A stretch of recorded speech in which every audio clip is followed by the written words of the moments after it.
Et donc, on ne sait jamais vraiment quoi faire pendant cette période-là. Alors, on sait que c'est une période des 3 semaines qui nous inquiète un peu, puisque dans l'histoire du Ham Israël, pas par hasard, il y a eu des événements que personne ne souhaitait durant cette période-là. Donc, c'est pour ça que certains s'inquiètent un peu. Quand est-ce que la riposte des Arabes va se faire? C'est pas la bonne période. Est-ce qu'ils vont attendre Mamash le Tisha B'Av ou un peu avant ou truc? Donc,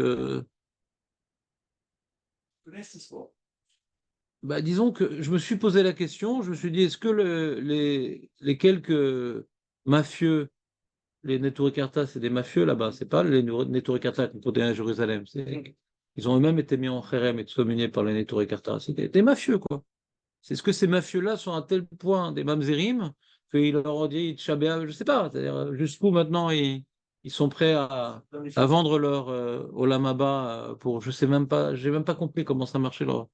Qu'est-ce qui les motivait à faire ces choses? Ce que c'est des gens, c'est des bandits, c'est clair, ils étaient violents, etc. Mais Acharim et tout, donc on sait que c'est des gens peu fréquentables. Ils ont la tenue religieuse, mais c'est pas des religieux, quoi. C'est des bandits, quoi. Mais est-ce qu'ils leur ont dit même cela? Je ne sais pas. En tout cas, il faut savoir que En Mazal l'Israël, c'est-à-dire que en termes de Mazal, durant ces 3 semaines, on a un mauvais Mazal. En termes de Mazal, c'est un mauvais Mazal. D'accord? C'est-à-dire quoi, En Mazal l'Israël? Yesh Mazal l'Israël. On dit que c'est une mauvaise période. En Mazal l'Israël. Yesh Mazal l'Israël. Il y a oui un Mazal. Et la Gemara dit, dans Shabbat, elle dit que chez Osim Retsono Shel Makom. Quand maintenant on accomplit la volonté divine, c'est En Mazal l'Israël. Quand on n'accomplit pas la volonté divine, Vadaï Shesh Mazal. Vadaï. Vadaï Shesh Mazal. Donc, c'est-à-dire que, en d'autres termes, c'est vrai que c'est une période où le Ham Israël n'est pas à l'aise. Je ne veux pas dire des termes plus violents que ça. C'est une période où l'Am Israël n'est pas à l'aise. Si continue son quotidien comme si de rien n'était. Si on continue notre quotidien comme de rien n'était, donc j'ai mes habitudes. Alors le mazal aussi, c'est une forme d'habitude dans les astres. Tu sais que les astres, un astre, ça va, mais des astres, bonjour les dégâts. Donc, si tu veux pas ni des astres ni les stars, ou les stars, je sais pas, ouais. Donc, faut briser ses habitudes. Le mazal, c'est une habitude, Kelou. À cette période-là, tac, à cette période-là, tac, tac, tac. Quelqu'un qui ne veut pas bouleverser ses habitudes, eh ben, il est quelque part condamné au mouvement astral, périodique, toutes les sortes de mouvements. Vous comprenez ce que je veux dire ou pas? Il y a ce qu'on appelle des statistiques. Il y a toutes sortes de choses qui viennent avoir une influence sur la destinée d'individus, de groupes, de nations, de l'humanité. C'est comme ça. Mais l'âme Israël, si maintenant il s'en remet que à Kadosh Baruch Hu, alors il est déconnecté de toutes ces données qui sont réelles. Le Mazal, c'est réel. Les statistiques, c'est réel. Les épidémies, c'est réel. Tout ça, c'est réel. Et quand maintenant on s'attache à Kadosh Baruch Hu en se faisant violence, c'est quoi se faire violence? Donnons des exemples. C'est quoi se faire violence? Alors, chacun, il sait, en vérité. C'est un sujet très personnel. Si maintenant, je m'adresse à quelqu'un qui prie à la maison et je lui dis d'arriver à l'avance à la synagogue, Birklal, il ne va pas à la synagogue. Donc, les exemples que je peux donner, pour certains, ça va être autre. Ah, il exagère. Et pour d'autres, bon, je le fais déjà. Vous comprenez ce que je veux dire? Ouais. Pour quelqu'un qui, comment dirais-je, qui n'a pas de télé, ouais, et qui a mis un fil sur Internet, alors je lui dis, il faut faire attention, on peut avoir des photos de toi, il dit, ouais, qu'est-ce qu'il me raconte? C'est pas shoot. Et pour celui qui a la télé, il fait attention, met un filtre sur ton Internet, il dit, bon, bah, de toute façon, la speakerine, chaque jour, elle a un autre vêtement, elle est sympa quand même. Elle est pas si moche. Donc, c'est-à-dire, tout ce que j'ai évoqué, c'est des problèmes. De ne pas prier ou de ne pas prier à la synagogue, de regarder des femmes, d'avoir Internet, tout ça, c'est des problèmes en soi. Ouais. Et il me dit, moi, mais j'ai l'habitude. Comme ça, on va pas non plus devenir des ultra-orthodoxes. Non, mais.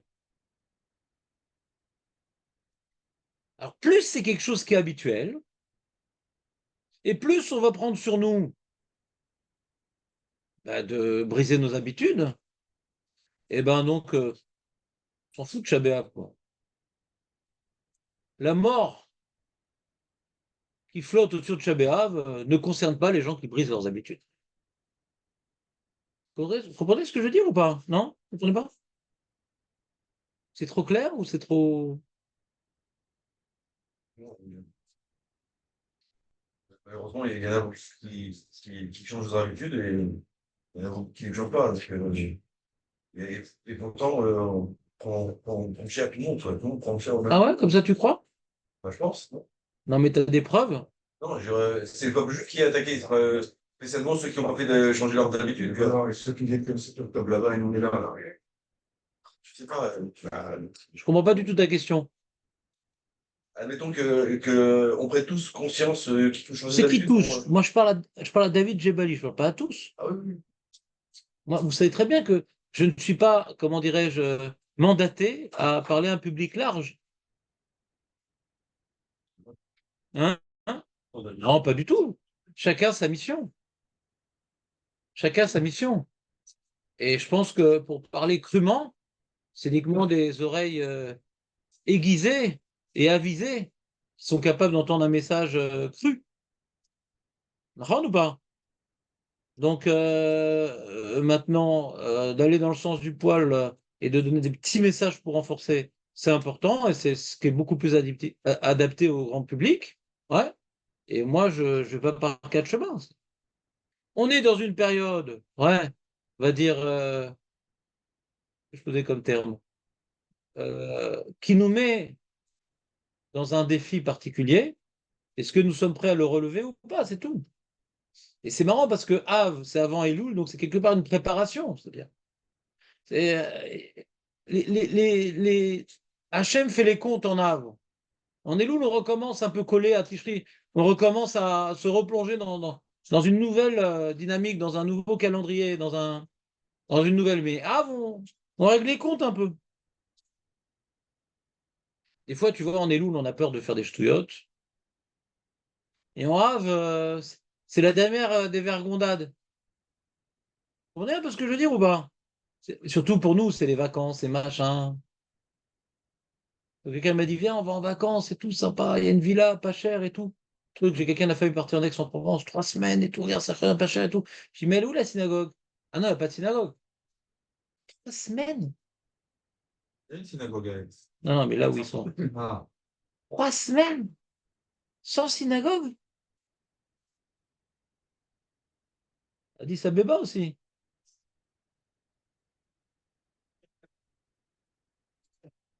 Ah, c'est chaud. Je dis, mais ça rentre en Elul ou bien il a fait gaffe que quand même avant Elul, il finit ses vacances, le mec. Des gens religieux, quoi. D'abord, tu regardes les prix, tu regardes la piscine, après, tu dis, ah mince, on a réservé. Ah, il n'y a pas de synagogue dans la région. Et c'est la première chose qu'on doit vérifier, normalement. Tu dis, mais Rab, c'est impossible, comment on va faire et tout. Bon, alors, prends 4 jours. 3 semaines! Voilà, qui sort, là. Il y a le vol, Alexandre. Le temps d'y aller, c'est quel jour? Ah, vous comprenez le problème ou pas? Non, vous comprenez pas ce que je dis? Bien sûr, bien sûr. Vous comprenez ou pas? Tout ça. Hein? Tout ça. Bon, Rachel. Non, mais on vérifie qu'il y a une synagogue là où on vient. Non, on fait pas de Ça m'a fait peur, là. Il m'a fait peur. Que toi qui fais ça. Comme je dis, c'est un sujet très individuel. La remise en question, c'est très individuel. Il y en a qui disent, bon, ben, ça, toute l'année, je prie à la synagogue, j'ai besoin de faire une pause. Ouais. C'est une villa de rêve. Ouais. C'est déjà pas mal que j'amène mes casseroles, mes trucs, mes machins, que je mange cachère. Bon, là, dessus là, qu'est-ce que tu veux qu'on fasse? Qu'est-ce que tu veux qu'on fasse? La première chose que je fais, c'est de savoir si. Au rachet, au rachet. Première chose. Alors, pour certains, c'est important. Pour d'autres, va dire. Un migvé? Pourquoi un migvé? La mère, quand même. Ah, pour les casseroles? Ah, pour la femme? Trempez-la dans l'eau, trempez-la dans l'huile. Ouais. Bon, après. Non, faut l'amener déjà migvétée, la femme, sinon. Il y en a une migrée. Hum? Il y en a une migrée. La mère, tu dis. Non, mais dans le sud, il y en a une. Première chose que je voulais. Je sais pas, l'Odéa. Ani l'Odéa. Ani l'Odéa. Donc, Av, c'est une période cool. c'est les vacances, c'est les machins. C'est pas cool. Il faut savoir que le Maharal nous dit que, puisque Av, c'est la période du soleil, c'est le soleil. Et le Maharal, il explique que le Édom, ouais, sa force, c'est le soleil. C'est pas par hasard que les Romains avaient le dieu soleil, ils venaient consacrer le soleil, etc. Ils sont particulièrement attachés. Le Malchut Bet David, la royauté de David, elle est comparée à la lune. Pas qu'on vienne adorer la lune, Chas Shalom, mais alors pourquoi on compare la Malchut Bet David à la lune? On n'aime pas, en général, les symboliques ouais, venant des astres. Ah, pitom que Malchut Bet David est comparé à la lune. Vous n'avez déjà jamais posé la question? Vous savez que c'est comparé à la lune, Malchut Bet David, vous savez pas? Shrina est comparé. Non. Et ça, je savais pas, ça. Je savais pas. Ça me paraît très étonnant. Il faut que tu viennes avec des preuves. La prochaine fois que tu dis une chose avec tellement d'assurance. Ouais. Parce que jamais j'ai entendu des trucs pareils, mais comme encore une fois, je suis ignorant comme on ne peut pas imaginer. Mais jamais j'ai entendu un truc pareil. Pourquoi Malchut Bet David est comparé à la lune? Hein? Ça reflète le soleil reflète la lune, etc. Chazak. Alors d'où on voit que Malchut Ben David c'est la lune, d'où on voit? Non mais d'où on voit? D'où on voit le lien? Ouais. D'où on vient comment exprimer ce lien entre Malchut Ben David et la lune? Ça a disparu, ça revient. D'où on exprime dans notre judaïsme le lien? Katalevana. Birkat Alevana. Ouais. Non, c'est pas pareil, je crois. Non, mais non, David. Sans trop vert par contre. Ouais. Vous m'entendez ou pas? M'entends. Qu'est-ce qu'on vient faire au milieu de Birkat Elevana, David Melech ouais, les Kayam, je sais pas quoi, de Mère Israël. Parle David Ameller, non, non. Oui, Machin. Et un Rabbeinu Bechaye qui explique qu'il y a eu 15 générations depuis l'entrain d'Eretz jusqu'à Shlomo Ameller. C'est comme les jours de croissance de la Lune. Et le summum, c'est le 15e jour, donc c'est Shlomo Ameller, le 15e génération. Il y a toutes sortes de parallèles, etc. Parce que la Lune, c'est pas une lumière autonome. Elle reflète. Elle reflète. Et le Ham Israël, on ne vient pas comme étant une lumière autonome. On n'est que le reflet de la lumière. Alors que les Romains, hein, ouais, Édom, les Saves, les Romains, qui, d'après Chazal, donc ils nous enseignent que c'est la même énergie, les mêmes concepts, les mêmes idéologies. Eux, non, ils veulent prendre une place où c'est eux qui font bouger les choses. C'est eux la lumière. C'est eux la source de vie. C'est eux la puissance. C'est eux qui doivent dominer. Et donc le moment, il dit le Maharal, où le soleil est à son summum, c'est donc du 17 Tammuz au 9 Av, c'est une période où le soleil a une emprise tout à fait particulière. Et donc on est sous l'emprise de Esav,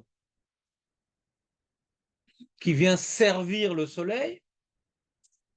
C'est simple, et regardez par exemple les chrétiens, qui sont les descendants de Rome, ils ont un calendrier solaire.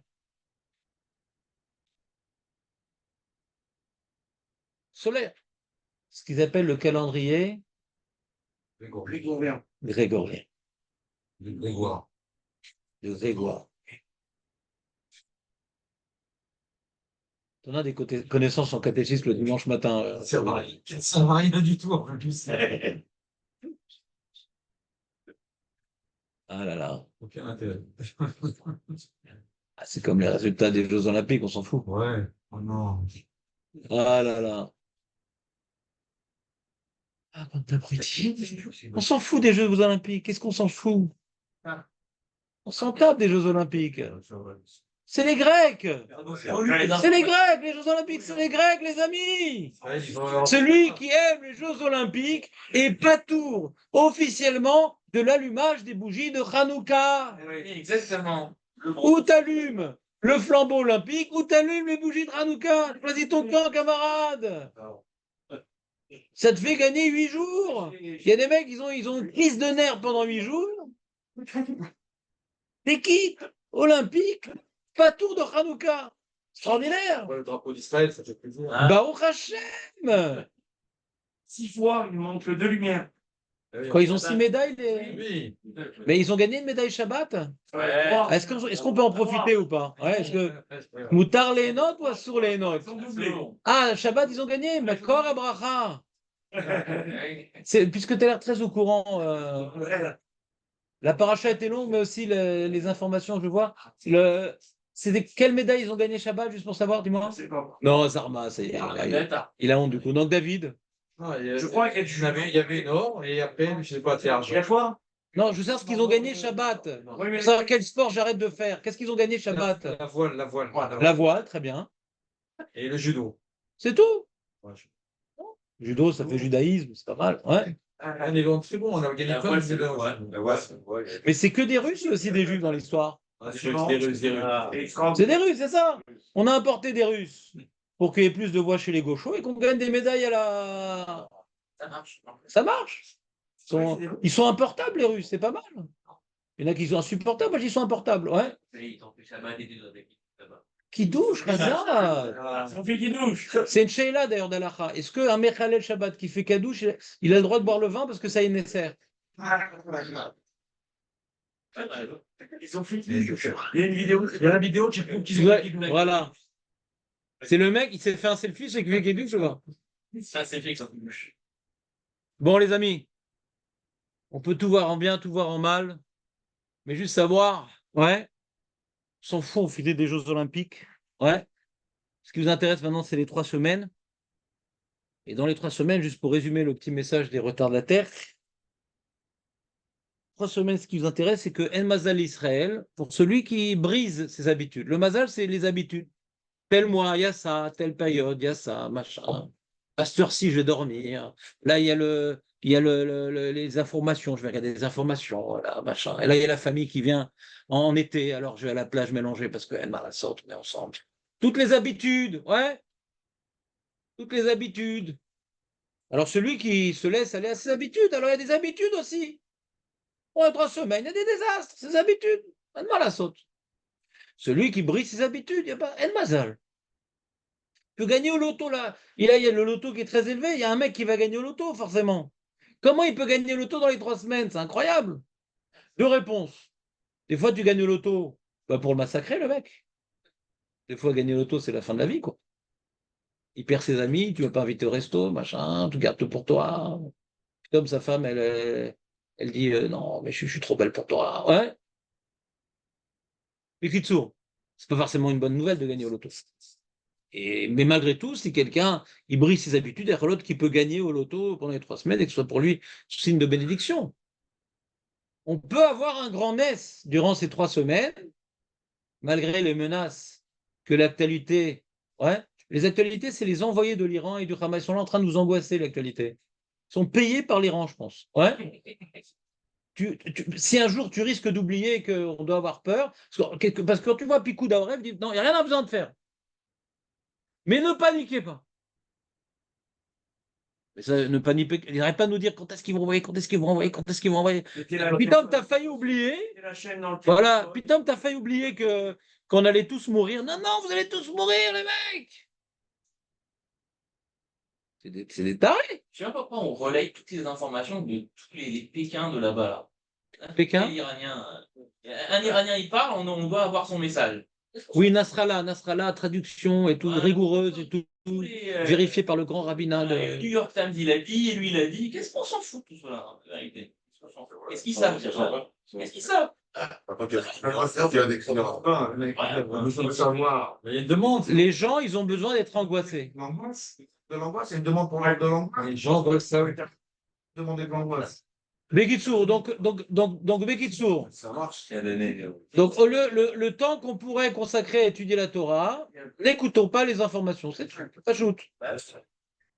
Pourquoi? Parce que la Torah, c'est une mitzvah, et les informations, c'est Navera. Pourquoi c'est Navera? Parce que ça casse le moral. Ça casse le moral. Quand est-ce qu'ils vont. Ils n'ont pas encore attaqué. Peut-être qu'ils ne vont pas attaquer. Vous attendez tout le Shabbat. Et peut-être qu'ils ne vont pas attaquer. Peut-être qu'ils vont pas attaquer. Peut-être que Dieu existe et que Dieu a décidé qu'ils vont pas attaquer. Et quand ils vont tirer, ça va exploser chez eux. Mais toute la journée, dire, ah, ils n'ont pas encore attaqué, mais ça va venir. C'est comme j'avais un patient chez mon père qui était comme ça, pareil. Il faisait très très beau à Paris en hiver. Il dit, il fait très très beau, on va le payer. C'est pas possible que la vie soit si belle. Ouais. On va le payer. C'est trop beau. C'est pas possible, on n'a pas reçu de missile Shabbat, ça va venir. Les amis, il faut briser les habitudes. Ils sont déçus lundi matin. Marco, il a brisé ses habitudes. Qu'est-ce qu'il a fait, Marco? Il a changé de kippa. Voilà, Il a crié à Adreno et Rabbeinu, mon cher. Qu'est-ce que montre-moi montre-moi qui part. C'est quoi le qui part? Ah, qu'est-ce qui s'est passé? T'as reçu une. Il va venir. Ah, je pensais que tu avais un financement et tout d'une certaine. L'homme sandwich. L'homme sandwich. C'est juif, hein. Razak. Non, Bekitsour. Donc c'est ça qu'il faut comprendre. Briser ses habitudes, chacun à son niveau, chacun sait quoi faire. Est-ce que c'est la télé? Est-ce que c'est Internet qu'il faut mettre un filtre? Est-ce que c'est la synagogue qu'il faut être plus sérieux, venir à la synagogue pour ceux qui ne vont pas, ou venir à l'avance pour ceux qui vont déjà? Ouais. C'est une période où, d'après les journalistes, il y a une menace, d'après le Mazal, il y a une menace, et celui qui brise ses habitudes, il n'y a aucune menace, parce que lui, il n'est pas lié, pas lié au temps, il n'est pas lié au Mazalim, il n'est pas lié au flux, il n'est pas là aux vagues, il est lié à rien. Donc, ça va nous entraîner un petit peu pour Elul. Ouais, que là, on va dire, ah, l'année, machin, un truc. Mais il faut donc, Baruch Hashem, on a eu un Elul qui a commencé en octobre, qui ne s'est pas arrêté normalement. Ouais. Donc, on a une période très, très, Baruch Hashem, une année avec beaucoup d'épreuves. Et celui qui a survécu les épreuves, eh ben, il a dû se trouver renforcé de la chose. Mais comme on a du mal à se renforcer de manière permanente, il y a des hauts, il y a des bas. Et là, comme dirait l'Iran, il faut se renforcer. Et mal à saute. Il faut se renforcer. Comment? Au 7 octobre, c'est vrai que c'était au Shana, enfin, après au Shana Rabbah. C'est-à-dire qu'on a eu une année complètement de Elul, quoi. Ouais, ouais. On a une année. Et donc, si maintenant, au niveau spirituel, au niveau de nos habitudes religieuses, on n'a pas changé depuis le 7 octobre, ouais, eh ben, il n'y a pas de raison qu'on ait survécu plus que ceux qui sont partis. D'accord? Donc, il faut absolument faire un bilan. Est-ce que véritablement, les mauvaises habitudes, que tout le monde sait quelles sont nos mauvaises habitudes, tout le monde le sait, est-ce que j'ai rien changé? Est-ce que ce que j'ai pris sur moi après, il y a plein de gens qui ont fait une petite chouva après le 7 octobre, etc., ou par association avec les personnes qui ont souffert ou bien parce qu'ils avaient eux-mêmes peur de la suite des événements, ouais, peu importe, l'ishma ou le lishma, tout est bon à prendre.